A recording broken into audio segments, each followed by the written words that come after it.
If you're an Australian, you probably have a Lehrmann and Higgins fatigue. But have you noticed that there is an inconvenient truth about the whole matter that no one is talking about? If you're not Australian or you've been living under a rock, let me fill you in.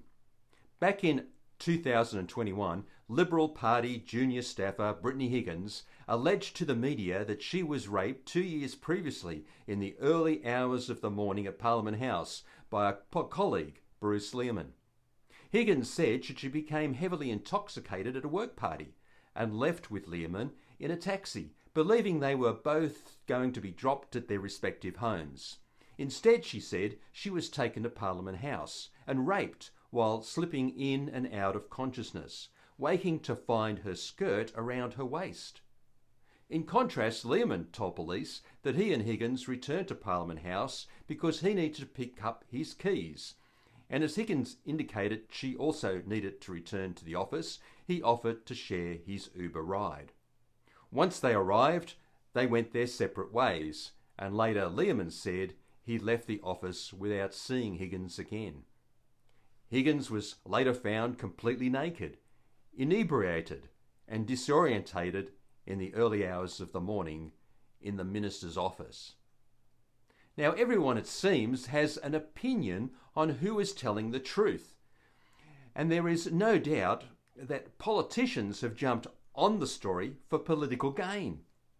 The media jumped on the story because it had all the right ingredients of sex and politics, and interest groups have jumped on it as it fitted things like the Me Too narrative of the day. And lawyers have got involved and, well, they've made a mozza. I personally haven't seen such ongoing interest in a story since Lindy Chamberlain, the Dingo Took My Baby story back in 1980. But what is this inconvenient truth that nobody is talking about? Well, in Australia we have a drinking culture that sees getting drunk, intoxicated, getting off your face as a prerequisite to having a good time. Now, don't get me wrong. There is no excuse for any man to take advantage of a woman when she is drunk. And I am certainly not saying that getting intoxicated means you deserve whatever you get. But let's not be naive. In a study in 2008, it was concluded that at least half of all acquaintance sexual assaults involved alcohol consumption.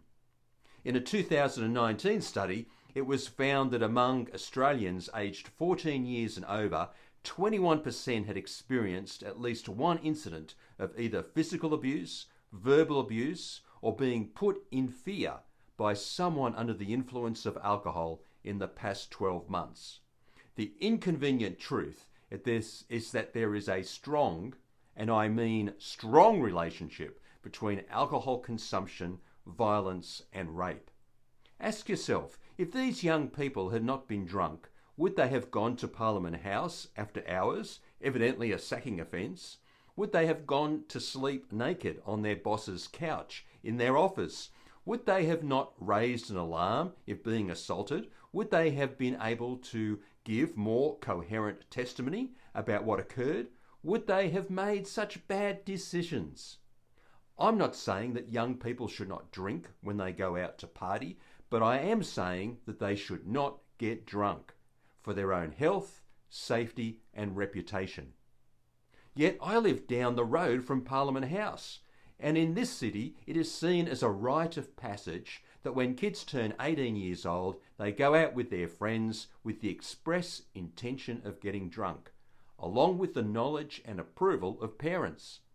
As a result, we often see these same kids in emergency departments after their birthday bashes. So please learn from these two unfortunate young people. Though we may never know what really happened, we can know that alcohol made everything worse. What are your thoughts? Let me know in the comments, and feel free to like and subscribe.